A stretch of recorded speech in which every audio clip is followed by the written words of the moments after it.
analysis of this paper is the nation state. And their peace is not primarily then understood as the absence of war, but as social stability within a society that can lead it to prosper and thrive. And this is also in line with what has been identified as the philosophical foundation for governance in independent India. Such were aims of founding fathers like Gandhi, Nehru, and many others, namely to bring about, through effective and efficient governance, a social transformation, as it were.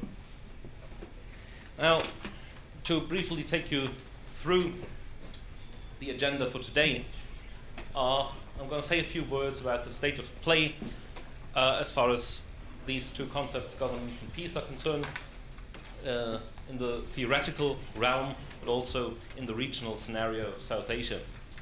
I'll then go on to ask, well, now that we see what we have, how do we go further?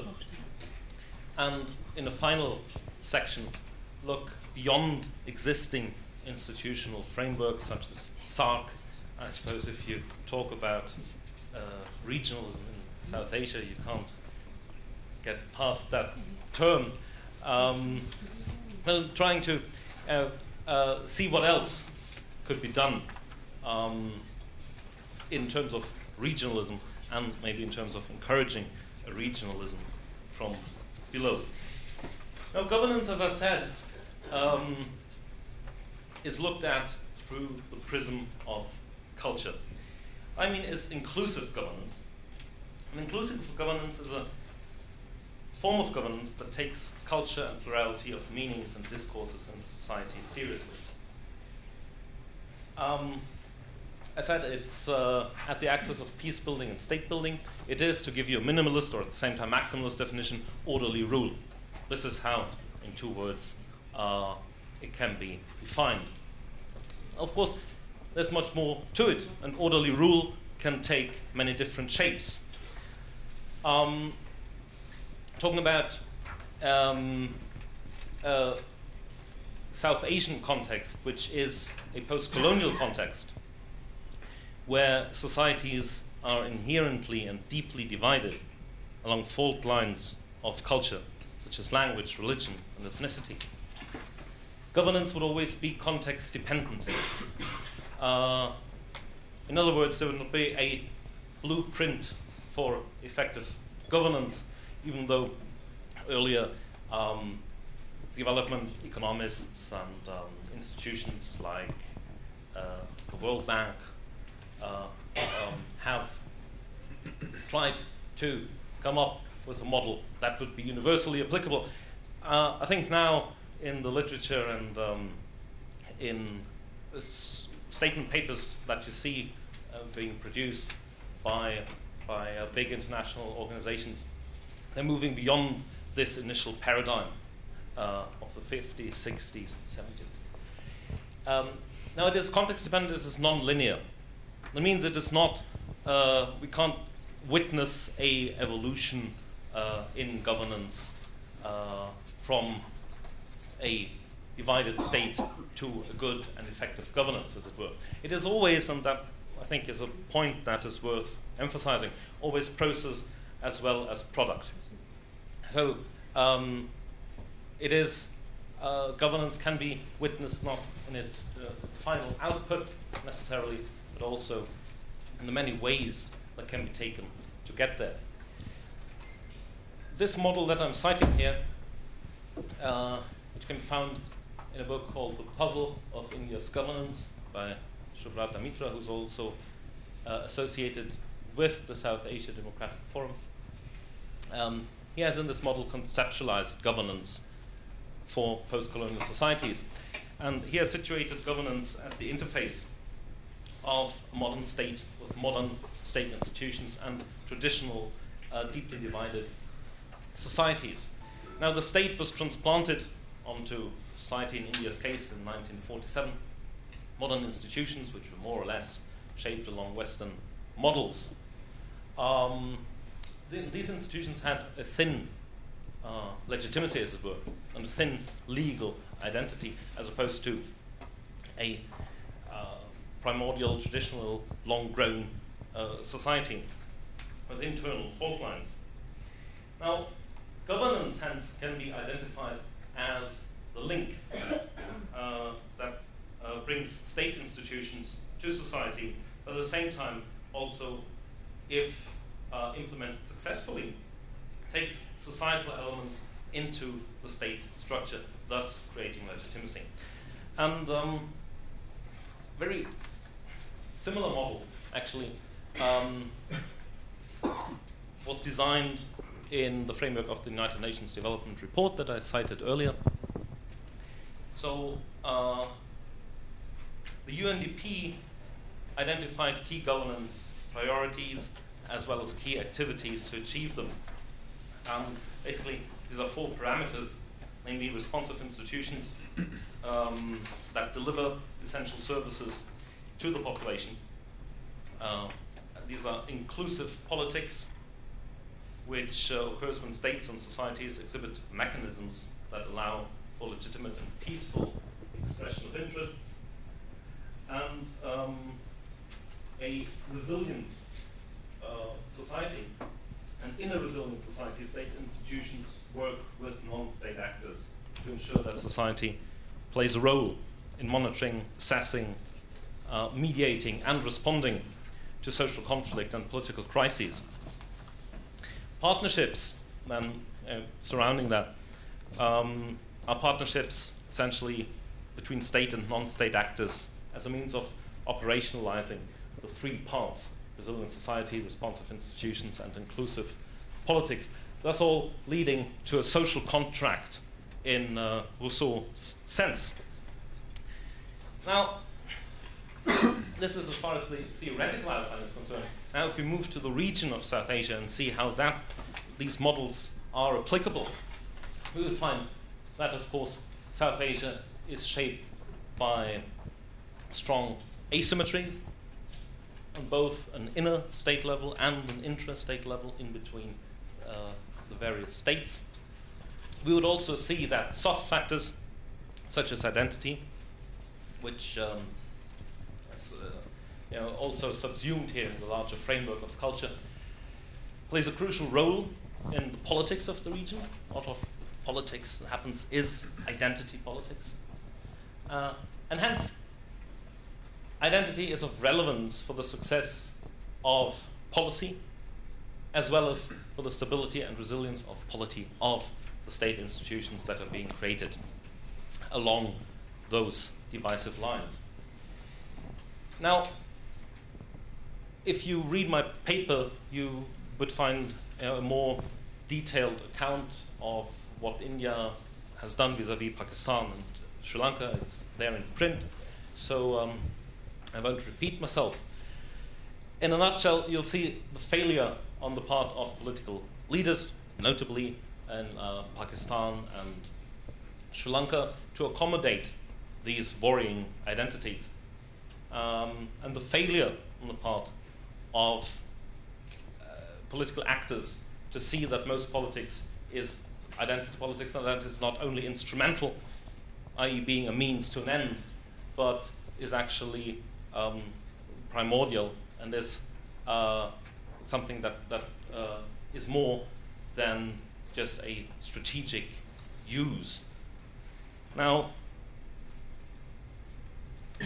I said I would talk a bit about SARC now moving beyond the nation state in the second step to get a larger framework, a larger picture. Now, SARC was founded, as you all know, in 1985, mainly out of economic and geopolitical interests. These were the leading pillars of SARC and are it to date. But increasingly in the recent years, the role of culture is more and more taken seriously. And we had, for instance, in 2003, the first ever meeting of the ministers of cultures of the 8 member states. We have an agenda, a SARC agenda for culture, which was implemented in 2008, and which stresses that culture plays a crucial role on that side, a crucial role in promoting understanding and forging eventually a common identity for South Asia, unquote. The SARC Cultural Center was established in Sri Lanka in 2009, and most recently there was a SARC-founded South Asian University based in New Delhi. And this aims, again, a quote of the vision statement of the South Asian University, aims to provide for programs of study which have the potential to promote regional understanding, peace, and security. So bringing the different regional actors, the future elites of the region together, is an endeavor that the SARC now actively pursues. However, and Dr. Wolf has mentioned that in the introduction, political iconography is one of my intellectual hobby horses, if you want to call it that. So I thought I'd bring you a picture, actually a snapshot of Times Now, a channel run by the Times of India Group, announcing the meeting of Prime Minister Manmohan Singh and his then Pakistani counterpart, Gilani, in Maldives last year. That was on occasion of the SARC summit. Now, as you can see, political vision of bringing together a region which is inherently diverse, as in the case of South Asia, also requires political visualization. And now what you can see in this snapshot is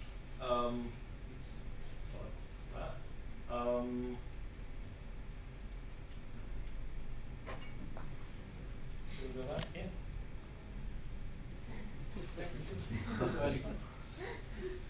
Go back a long way. Right. So what you see here is that the unity that SARC would like to emphasize is not quite expressed in the same way in the media narrative. So we have a SARC meeting, and that is largely the case in the coverage, in the press coverage of SARC events, I would argue, is boiled down to the two main players of the region, that is, in that case, India and Pakistan. And here, in quite a sensationalist mode of depiction, of making these two heads of government not talk to each other, or not to each other, but past each other, and announcing these talks as the big meet in Maldives in a clash of the titans, as it were, narrative. Now, therefore, I would argue that if you talk about culture, if you try to build institutions that actually try to connect and forge a regional identity, which is considered to be so crucial for stability and regional cooperation, you also have to consider to rethink the mode in which the region is presented. Now, similarly, political vision is underlined by visualization. Visualization helps. SARC has a logo, which you can see on the left, and SARC also has a flag. You can see that here.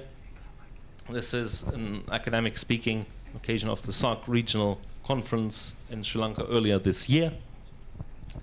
So, as a suggestion or a point of discussion, I would argue, why is the SARC flag leading such a peripheral existence?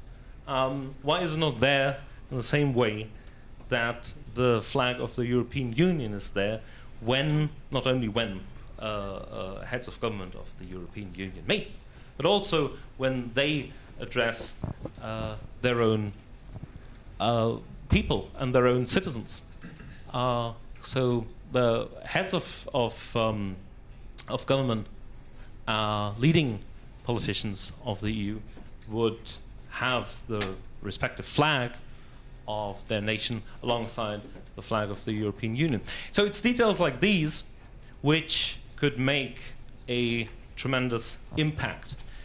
And therefore, and this is this part where to go from what we have, I would say a prime task is to strengthen the role of the media, and I'm basically only quoting analysts. This is a widely discussed subject. To strengthen the role of the media, to develop a regional consciousness for South Asia, to emphasize uniting and unifying rather than dividing historical facts. We need to very precisely look at the crux of the problem, and the crux of the problem not only lies in history, but maybe more so in a specific reading of history. So inclusive governance, along the parameters that I have outlined initially, inclusive governance has to and should take into account the role of cultural memory, and cultural memory is then here understood as the sum of that which is remembered, sum of that which is forgotten, leading to that which is remembered in a certain way. That is the main point. Lastly, visualize unity rather than antagonism, drawing back on the media snapshot. So if we see what SARC can do, and SARC has certainly done a lot in the recent years, as the little timetable has shown you, and can even, in the second step, move beyond SARC and see what else needs to be done.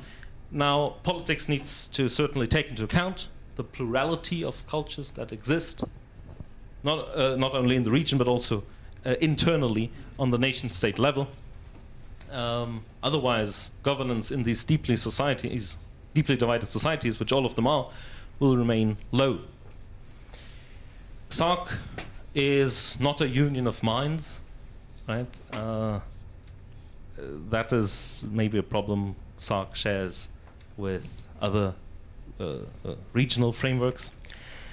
And the great divisions and disparities within the region, I would say, because these are not addressed on a nation-state level, then of course hinders the implementation on a regional level.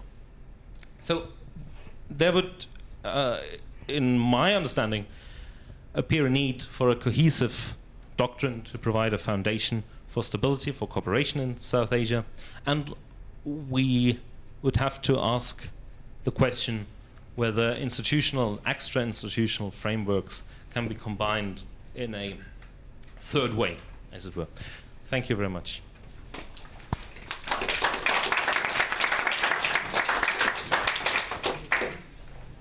Dear Line, thanks a lot for your enlightening presentation, and particularly you spent so much efforts to visualize your paper. Thanks again for this.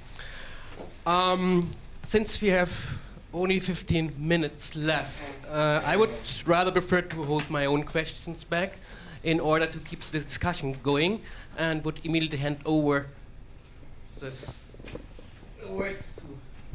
Yeah. Is it on? Yes. Right. Lion, thank you very much for your presentation. It was quite interesting, and we have this unique opportunity of attending two very interesting and out-of-ordinary panels. One of Dr. Leah via Skype, and the other one of yours that is very genuine, inventive, flexible, and in terms of the paper, that for those who read the paper before coming to the session would be something quite different. But I deeply appreciate it. Of course, I want to apologize from the very beginning that my comments would not be that, maybe that elaborate that it would have been in the first case. I did like your paper very much. And there are several questions, though, or comments on my part. In terms of identity, you were mentioning primordial and instrumentalism. What about then constructivism? You just would like to comment on this. Then SARC as an institution that would provide the emergence of a common identity. Would you comment on bilateral relations in South Asia, and as in South Asia Institute, Heidelberg, a big conference took place on trilateralism and triangular relations. Would you rather see also quite a value in this triangular relation as India, Pakistan, China, or India, China, Sri Lanka?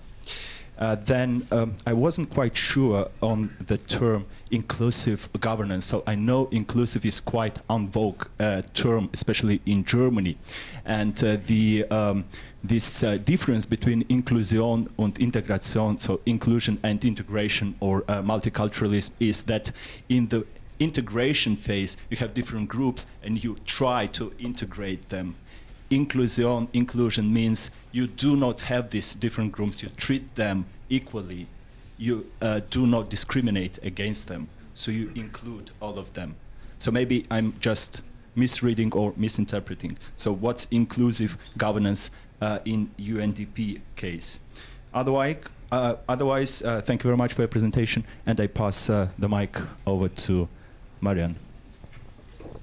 Thank you very much. Thank you, Lionel, for your very insightful and interesting presentation, and also thank you for your paper, which of course is slightly different from what you presented, but nevertheless are tremendously valuable for the discussion.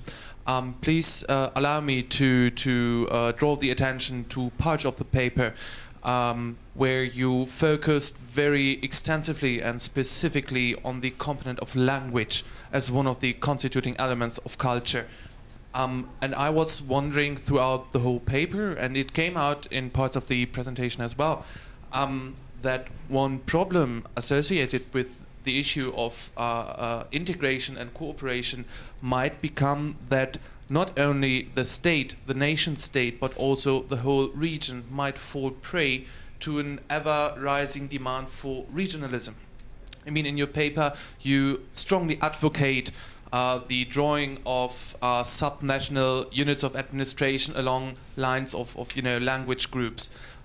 Language is not the only component constituting culture. I mean, there is much more to this. And if you give in to all these demands, which in some cases are certainly overlapping, this could cause tremendous problems. And if you have these problems on the level of the nation state, it might even get more difficult to come together as a region in terms of SARC and finding a cohesive doctrine for South Asia, which you mentioned towards the end of your presentation.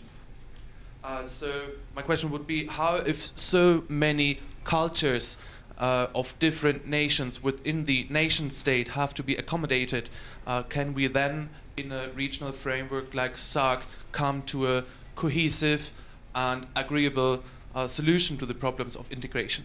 Thank you very much.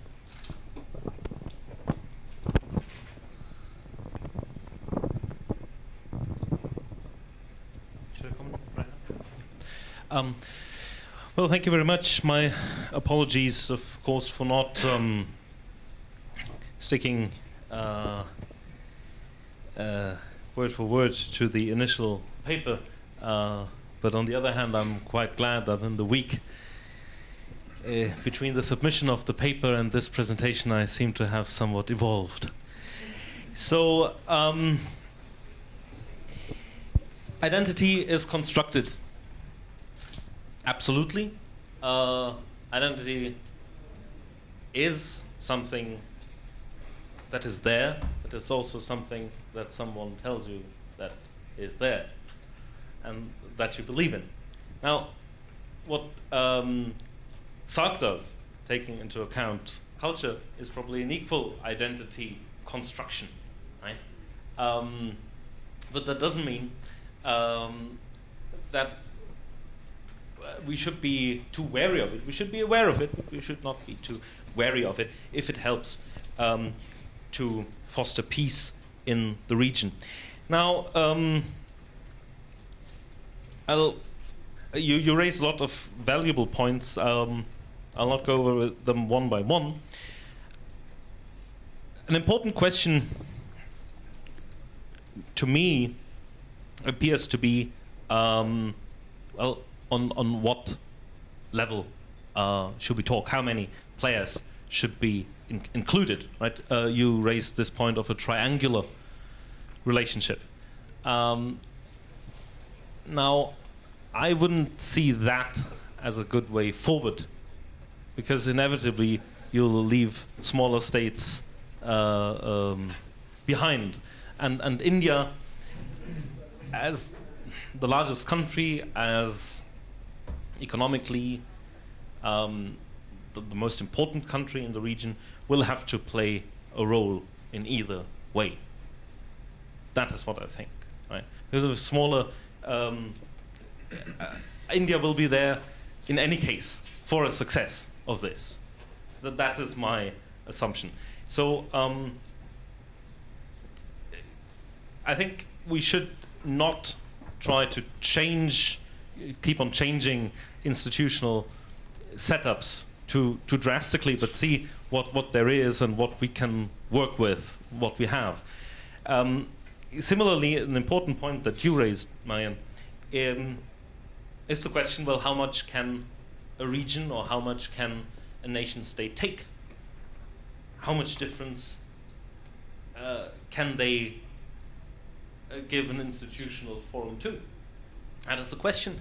India has continuously produced new states, new political federal entities, and people, observers in as well as outside the country, have been very wary of a disintegration of the Indian nation state. It will all fall apart if everyone does their own thing, and everyone demands their own state, not only on linguistic lines, but also in 2000 we've seen the creation of 3 new states, which had nothing to do with language, and now there is a demand for a state of Telangana.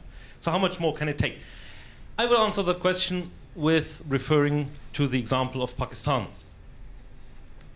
Pakistan went the other way and said, we will not do that.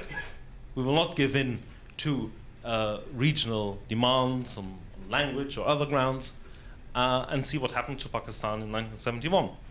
India has become more diverse also in its political and federal setup, but it is still there. And Pakistan in its original form is not there anymore. So that would be my answer to that question. Thank you very much for this wonderful first round of discussion. I would like now to invite you all to address your questions. And who first how do you manage this now?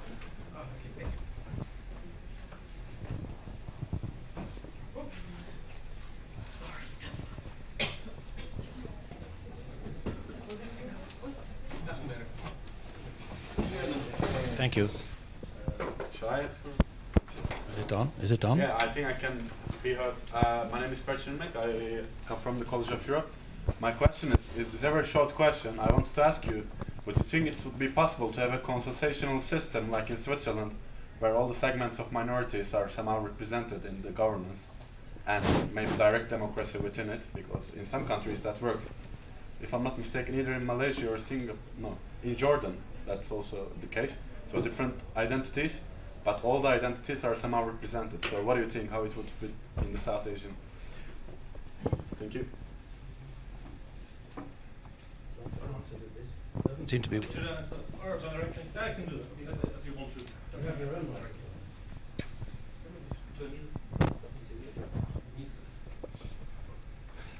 All right.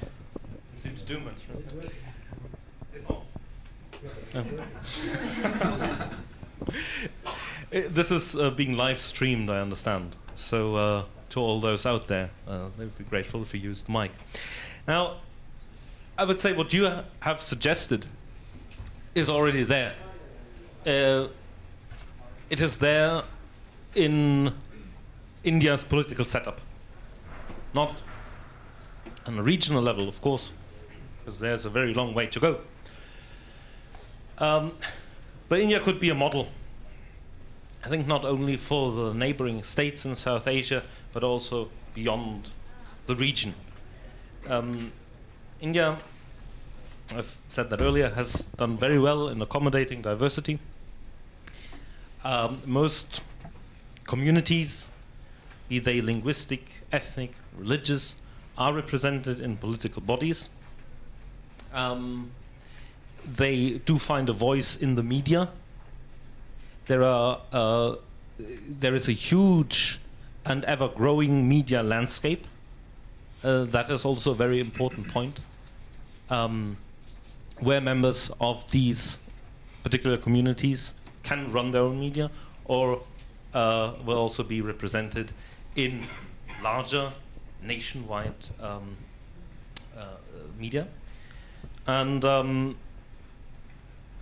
in that sense, I think you mentioned Southeast Asia or Jordan as an example. Also, people in Europe are increasingly looking towards the Indian model, see how the changing Western nation states can react, because they are now undergoing tremendous changes due to immigration, due to growing communities of other faiths, and talks are there of why not have also a Muslim personal law in Britain. Right? It was the Archbishop of Canterbury who actually suggested that a few years ago. Why not have that? India does it too. Every community would have their own separate sets of personal law, which would be parallel, which also sometimes be conflicting. It is not a mere success story, but it's there, it has been done, it can be done. And as far as direct democracy is concerned, well, Switzerland is, of course, a very good and a very bad example. It's a very good example because it works. It's also a very bad example because we have a very limited number of citizens, right? I mean, we're talking about 5 million as opposed to 1.2 billion in India. So I think there also we need to get the relations clear. Yeah, there was another question there.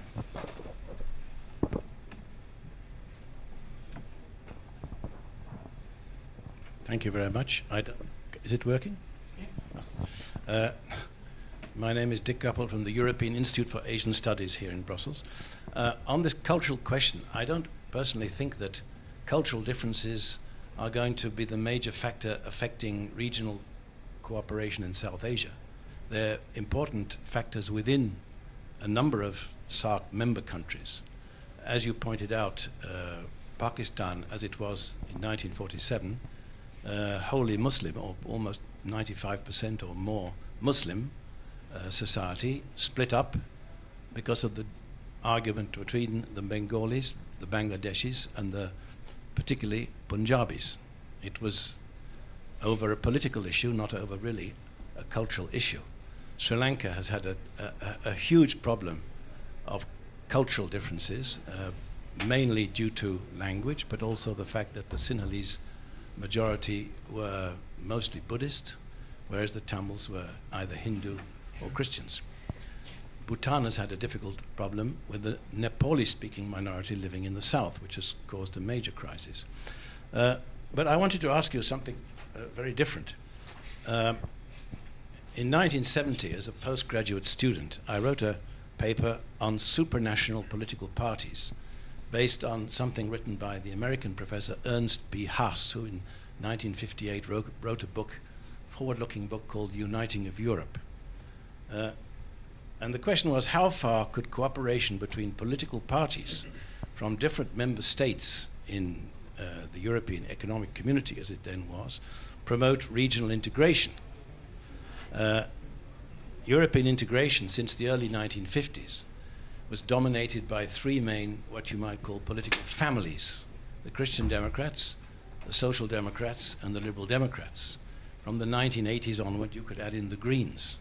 Now, from 1976 to 1996, I was working as a political advisor in the European Parliament and saw this at close hand, what the cooperation between political parties could do. And you can see, for example, over the Single European Act, the Maastricht Treaty and so on, how cooperation between the political parties could overcome resistance of governments of member states, and most particularly diplomats, who tend to be the most conservative of all. You can see it even more recently in, for example, the nomination of Mr. Van Rompuy as the first president of the European Union Council, which was decided at a meeting between leaders of the Christian Democratic parties, who their candidate would be. Now, that being said, turning to South Asia, in 1992, there was the first meeting of SAARC speakers of member state parliaments. It occurred in July. And in the autumn, there was established the Association of SAARC Speakers and Parliamentarians. Yes, I'm coming to that. I'm coming to the question. In 1994, the charter was adopted. They've held 5 meetings of this association up to July 1911. At the 16th SAARC summit meeting in Bhutan, Thimphu, April 2011, a decision was taken to recommend the convening of a conclave of SAARC parliamentarians. At the 17th SAARC summit meeting in the Maldives, which you referred to, no mention was made of this. So I'm wondering if you could tell us whether you think interparliamentary cooperation within the SAARC countries could play a major role in some future time for aiding not only integration, but also helping to create better understanding of the cultural and political differences that exist. Now, in order for that to happen, first of all, you have to have stable democracies in the South Asian countries, which you have much more of now than 15, 20 years ago.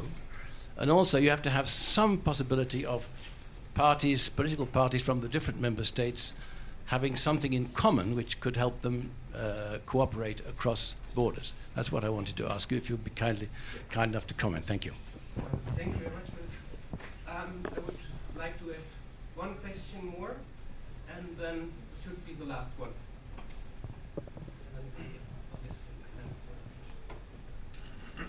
Should I go? Okay, first of all, thank you very much for your research, and my name is Ken Wright from Compassion for Pakistan. I had the privilege to be at the workshop regarding anti-terrorism and so on, and I can see the correlation with this this workshop as well.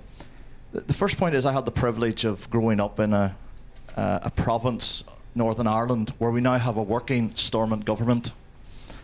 And my first question is, and maybe suggestion is, would it not be a more worthwhile exercise, as much as the ideas and the research is very important, to actually focus on the things that society has got right?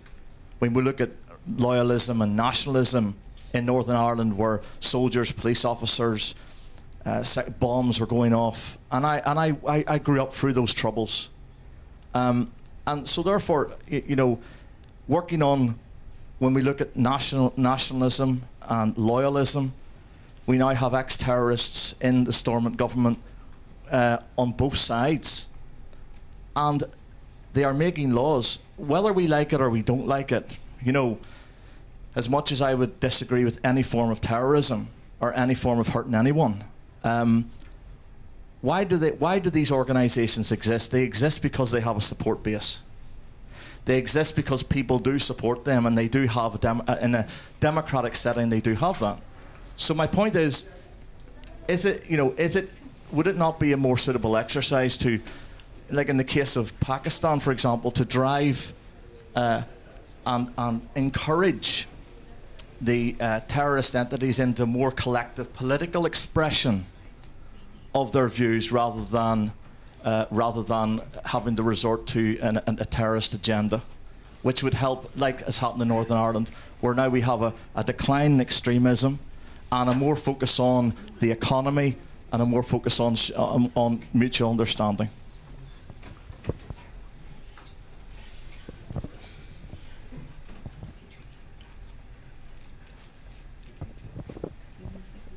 Thank you.